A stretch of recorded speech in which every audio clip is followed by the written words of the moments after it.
نورك ملء المدى.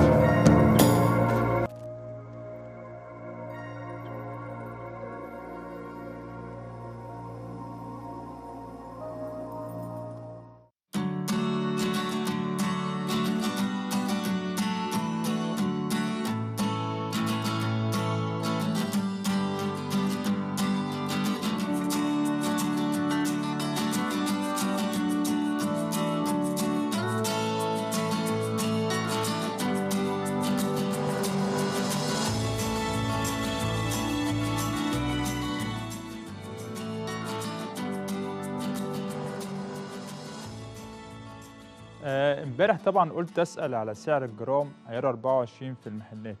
يمكن انا كل مره بحاول اجيب السعر من على النت المتوسط وبنقول السعر كذا، ولكن امبارح بقى تعمدت انزل ارض الواقع واسال بقى سعر الجرام 24 بكام، وبالتحديد سالت السبيكه 10 جرام. لقيت السعر مفاجاه. كان كام السعر؟ 26250 جنيه. تاني 26250 جنيه، يعني تقريبا الجرام 2625 جنيه. في فرق حوالي 600 جنيه بين سعر الجرام 24 في مصر والبورصة العالمية.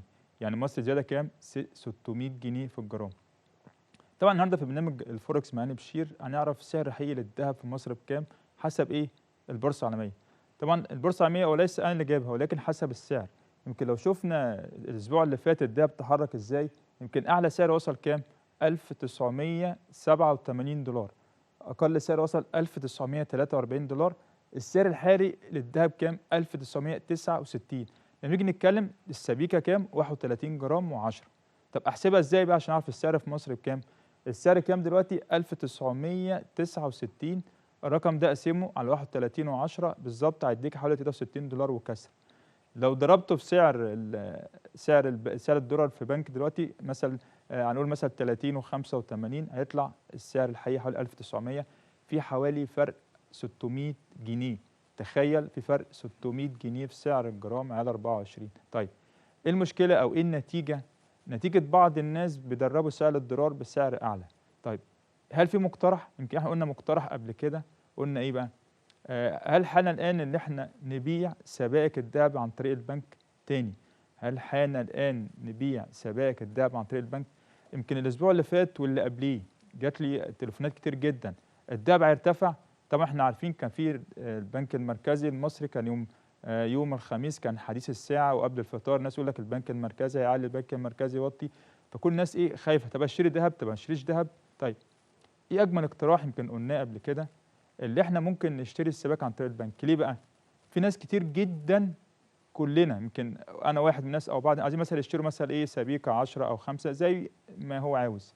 اضمن حاجه ايه بالنسبه له؟ البنك. ليه البنك؟ ان البنك سعر الدولار فيه معروف، زي ما احنا شايفينه كلنا ان سعر الدولار معروف في البنك، فتبقى اضمن عن طريق البنك. وفي ناس كتير جدا نفسها تشتري كميات كبيره فمش عارفه تشتري. هي دي كان الاقتراح بتاعنا ان هو يعني المفروض بقى او حان الان. طبعا انا سالت في الكلام ده كتير مع بعض الناس المصرفيين يقول لا ما ينفعش البنك، ولكن احنا بنقول مقترح منا احنا اللي قلناه.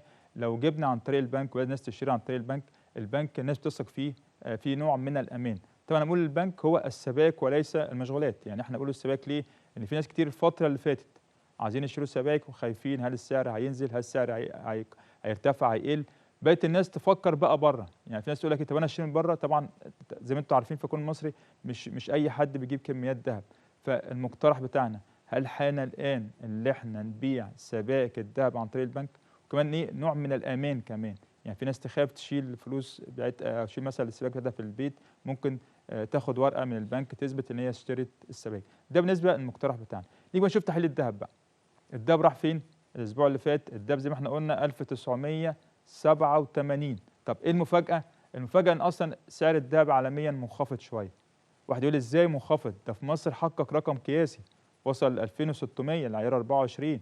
ايوه لكن البورصة العالمية لو جينا شفنا حضراتكم انا كنت كاتب كام هنا فوق؟ 2009. 2009 حضرتك ده كان الاسبوع اللي فات او اللي قبليه ارتفع فيه، ولكن نزل بقى يمكن الاسبوع ده نزل عند كام؟ 1943. حاليا 1969. يمكن 69 ل 2009 تقريبا الأونصة نزلت كام؟ حوالي 40 دولار. تخيلوا يعني بدأ الذهب ينزل، بدأ الذهب ينزل خفيف شويه. طب توقعاتنا ايه الاسبوع الجاي؟ احنا قلنا كام دلوقتي؟ 1969. الذهب لو حبينا نشوف الذهب يبدأ يرتفع لازم يوصل لمستويات 1980 ولازم يتخطى ال 2000. لو شفنا السعر العالمي للذهب فوق ال 2000 هنتوقع مزيد من ارتفاع الذهب، ممكن يوصل لمستويات 2010 و2020. ولكن الرقم التاريخي بتاع الذهب كام؟ كاتبينه على الشاشه اهو، كام؟ 2070 دولار. الرقم ده ما اتكسرش من امتى؟ من السنه اللي فاتت في شهر 3. وما اتكسرش من امتى؟ من برضه من نفس حرب روسيا اوكرانيا. يبقى الرقم العالمي بتاعنا للذهب ما اتكسرش 2070. طيب يبقى احنا قلنا اقوى نقطه ارتفاع الذهب هو ال 2000 دولار الأونصة. طب انخفاض الذهب فين بقى؟ او عايزين مزيد من انخفاض امتى؟ لما يكسر الرقم ده 1950 دولار. ممكن ينزل مستويات 1940 وممكن يوصل مستويات 1930. طب حاليا الذهب فين؟ حاليا الذهب بين 1950 و 1980. في المنطقة دي يفضل ان اتفرج على الذهب بقى، هل يطلع او ينزل. ده بالنسبة تحليل الذهب قلته بشكل مختصر، وقلنا طبعا المقترح بتاعنا البنك هو اللي هيظبط سعر الذهب في مصر. هنعمل جولة سريعة جدا على بعض المؤشرات. يمكن احنا شايفين دلوقتي عندنا اقوى 8 مؤشرات، يمكن هعملهم على الشاشه. عندنا اليورو، عندنا الدولار، عندنا الين، عندنا الجنيه الاسترليني، عندنا الفرنك، عندنا الكات، عندنا الدولار النيوزيلندي والاسترالي.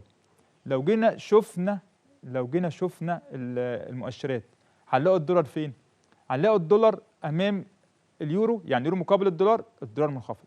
تاني، اليورو امام الدولار، الدولار منخفض. وهنلاقي كمان الدولار امام الين، الدولار منخفض. معناه ايه؟ معناه ان في تحسن في منطقه اليورو، وفي تحسن كمان في الين مقابل ايه؟ مقابل الدولار. يمكن احنا لو جينا شفنا مثلا في الين بعد ما كان عند رقم قياسي، يمكن الدولار ين وصل من 3 شهور تقريبا حوالي 151. يمكن الدولار وصل 151 ين، نزل تاني وصل 127، دلوقتي تحسن بقى 137. معناه ان الين طبعا متحسن شويه امام الدولار. هنيجي بقى منطقه اليورو. منطقه اليورو يمكن اتكلمنا الاسبوع اللي فات وكان معانا الاستاذ احمد عرابي وشفنا منطقه اليورو اللي حصل فيها. لو جينا شفنا بقى يمكن الفتره دي اليورو بص وصل كام الاسبوع ده؟ يمكن بعد وصل اعلى سعر، يمكن اقل سعر كان 95 سنت ووصل اعلى سعر لدولار و10. دلوقتي تقريبا عند دولار و6 سنت و43 نقطه. معناه ايه؟ ان اليورو متحسن امام الدولار. طب احنا قلنا نظره سريعه، ما ننساش ان الاسبوع دوت عندنا خبر مهم جدا، الوظائف الزراعيه في امريكا. والخبر دوت ممكن ياثر على ايه؟ ممكن ياثر على الدولار، ممكن ياثر على الذهب. فالاسبوع دوت عندنا يوم الجمعه الساعه 2:30 خبر هام جدا في امريكا، الوظائف الغير الزراعيه. ده بالنسبه للنظره السريعه عن الذهب والعملات. هنيجي بقى للمداخله اللي معانا النهارده. الفتره اللي فاتت طبعا